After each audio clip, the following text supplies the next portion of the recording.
पर जी शादी आदि में दहेज आदि नहीं देने से कोई अपराध लगेगा क्या? ऐसा कोई शास्त्रीय नियम है? अगर हम दहेज की मांग करते हैं तो वो ठीक नहीं है।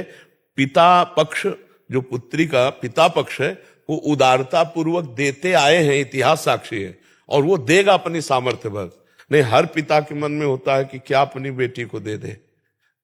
हर जब जनक जी के आंसू आ गए तो परम ज्ञानी विदेहराज जनक जी, तो और कुछ बात जाने दो। पर वैसे हम पिता राक्षसों को कहते हैं जो खुद पुत्र और बच्चों का शोषण करते हैं, पुत्री आदि का, वो बात अलग है। मतलब ऐसे जो हमारे सामने उदाहरण आए उनकी बात अलग है। नहीं तो ये हमारी सोच में ही नहीं था कि पिता के द्वारा भला बच्चों के साथ ऐसा कैसे हो सकता है, अपने बच्चों के साथ। अरे अपने लाडले बच्चे, पैर छुआ जाता है बेटी का, ऐसा पवित्र भाव रखा जाता है कि मेरी बेटी है, पूज्य भाव है। बकाया हमें लगता है दहेज मांगना नहीं चाहिए। योग्य वधू मिल गई, यही सौभाग्य है। और वधू पक्ष खुद देता है, अपनी जान भर सब देते हैं, सबकी इच्छा होती है कि मैं दूं, पर जब से मांग होती है वो मांग मुझे लगता है ठीक नहीं है। आजकल बहुत बड़े स्तर पे क्या मांगा जाता है, और एक पहले से ये दहेज बहुत हानिकारक है। समाज में कुप्रथा समझो जो बहुत हानिकारक है। इसी के कारण बच्चियों का बहुत तरह से मतलब, हाँ, अब मान लो एक किसान आदमी है, अब उससे कहा जाए कि 10-20 लाख रुपया, 10-20 लाख ही बहुत है किसान के लिए, क्योंकि वो एक खेती करने वाला आदमी, जितने रुपए आएंगे गेहूं बेच के आएंगे, उसी में खाद है, उसी में पानी, उसी में परिवार का भोजन, उसी में परिवार की पढ़ाई और वस्त्र। अब वो उससे आप 20 लाख 25 लाख मांगो तो वो या तो खेती धरेगा और या फिर सोचेगा निपटाने की, कहां से 25 लाख दें। तो ये कुप्रथा जो है, ये बच्चियों के प्रति अनादर बहुत जोर का कर रही है। अच्छा, कुछ दुष्ट ऐसे हैं जो दुष्ट हैं, हमारी दृष्टि में वो दुष्ट हैं, जो बहुओं को टार्चर करते हैं। तुम्हारे पिता ने दहेज नहीं दिया, केवल स्त्री और पुरलिंग भेद होने में तुम्हारा पुत्र है इतना कीमती है, केवल लिंग परिवर्तन ही तो है। वो भी किसी की संतान है, तुम भी किसी की संतान हो, और ये संतान परंपरा इन्हीं से चलेगी, तुमसे नहीं चलेगी, केवल तुम्हारे संग सहयोग से इनसे चलेगी। तो ये पूज्य हैं। अगर ये आ गए धर्म पूर्वक हमारे घर को संभालने, इससे बड़ी और उपलब्धि क्या है। ये जो मांगना है पैसा, ये बिल्कुल। अब बहुओं को जो टार्चर करना है कि तुम्हारे पिता कह रहे थे कार देंगे, पिता की कार से चलने के लिए उत्साहित हो, अरे कमाओ, अपने बल से खरीदो और बहू को भी बैठा के घुमाओ है।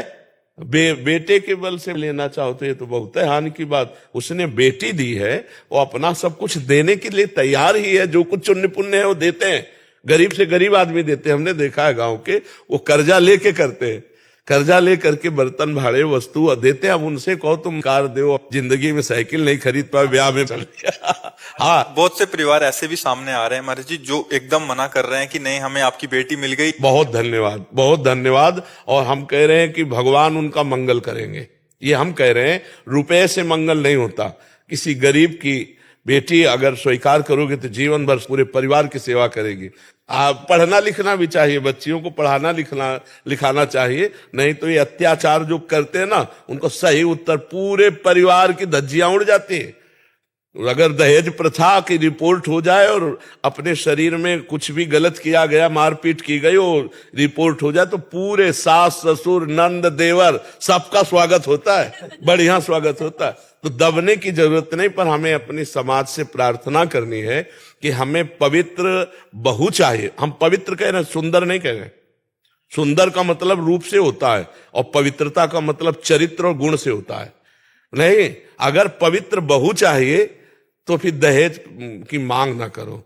आप ऐसे करो तो एक से एक सुंदर स्वभाव वाली, पवित्र आचरण वाली अगर बहू आ गई घर में तो लक्ष्मी आ गई, नहीं आ गई। संसार में ऐसा भी होता है कि पुत्र कितना भी दंड हो, लेकिन उसका अधिकार है, क्योंकि तो इसलिए वो माता पिता के पास रहा। तो हमारी सरकार ने लड़कियों को बहुत अधिकार दिए हैं। कोई पुत्री अपने माता पिता की सेवा करे तो होता है, ये लालच से हो रहा है।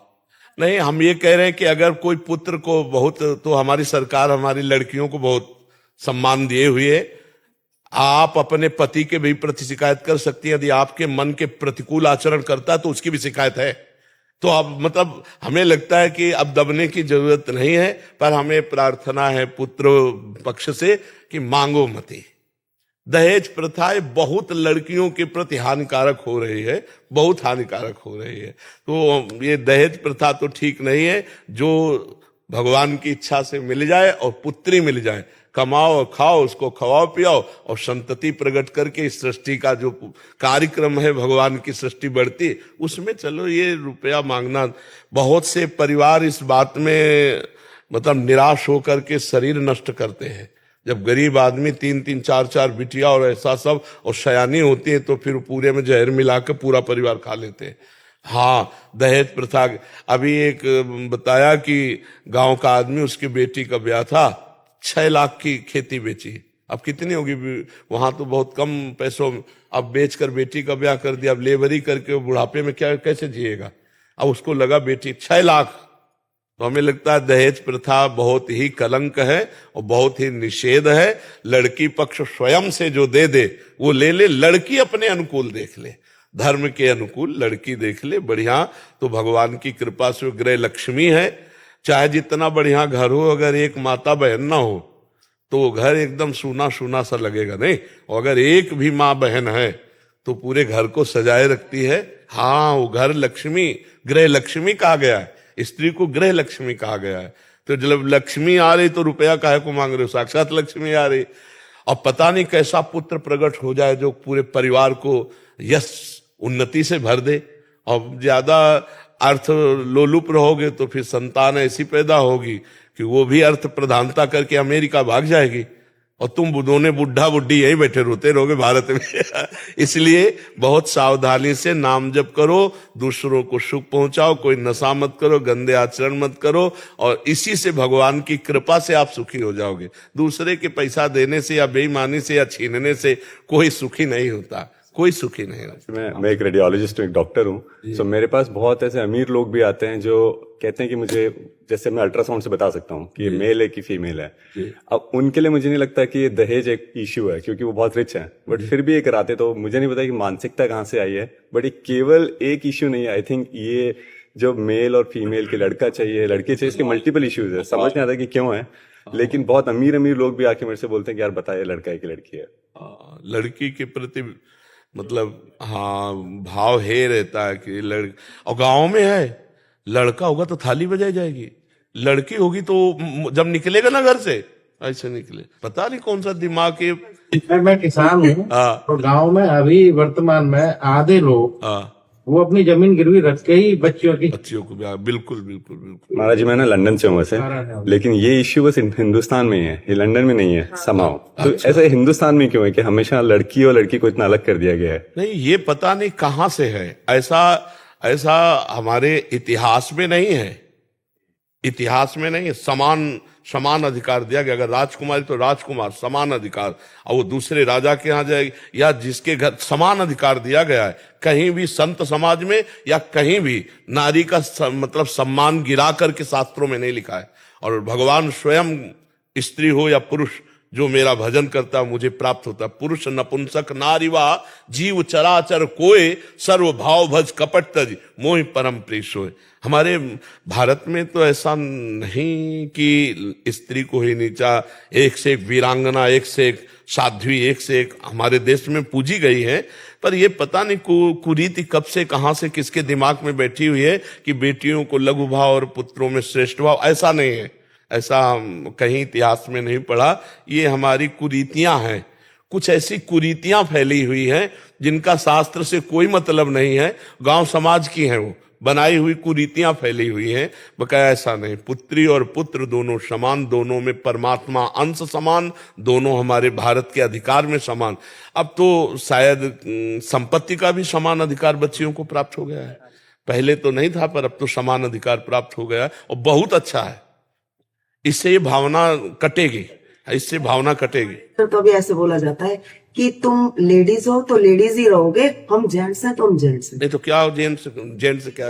अब तो बॉर्डर में भी लड़कियां खड़ी हैं, बॉर्डर में भी खड़ी है लड़कियां, नहीं अपने देश के बॉर्डर पे नहीं खड़ी। तो हमें लगता है अब तो काफी समानता आ रही। पर ये दहेज भावना हट जाए और ये कुरीति हटे कि लड़की हुई तो निराश हो गया, लड़का हुआ। हम कह रहे जब राष्ट्रपति है, बहुत से ऊंचे ऊंचे पदों, अर्थ विभाग के, फाइनेंस मिनिस्टर भी वही है। हाँ, अर्थ विभाग की निर्मला सीतारमण। हाँ, तो ऐसे ऐसे ऐसे सोच हटाओ। पढ़ लिख करके बच्चियां बहुत अच्छे अच्छे पदों पे जा रही हैं, अपने परिवार को बहुत अच्छा समृद्ध बना रही। अब ऐसी भावना न करे, और जो ऐसी भावना वाला, नीच भावना वाला पुरुष हो, उसके यहाँ ब्याह भी न करे। जो ऐसे दहेज के लोभी जन हो, ऐसे यहाँ ब्याह न करे। अगर वो ऐसा दिखाई दे, क्योंकि वो जीवन भर टार्चर ही करते रहेंगे। तो हमें लगता है कि ज्यादा ये भी ना सोचे कि बहुत अरबपति लड़का हो, ऐसा भी ना सोचे, क्योंकि अपने समान में तो आप बात भी कर सकते हो, और जब अपने से ज्यादा ऊंचाई होती तो बात भी नहीं हो पाती। इसलिए संबंध करे सम बराबर, चाहे लड़का लड़की को संबंध में तभी आनंद, और दहेज आदि की मांग न करे, और अपनी कसर न रखे। अगर बेटी के लिए हमारे पास है जो कुछ, वो दे ही दे, उससे अच्छा रहता है। मंगल। राधे राधे भक्तों, अगर आपको यह वीडियो अच्छी लगी हो या यह जानकारी अच्छी लगी हो तो प्लीज़ वीडियो को लाइक कर दीजिए और चैनल को सब्सक्राइब कर दीजिए, ताकि हम आप तक इस तरह की जानकारियाँ पहुँचाते रहें। धन्यवाद। राधे राधे।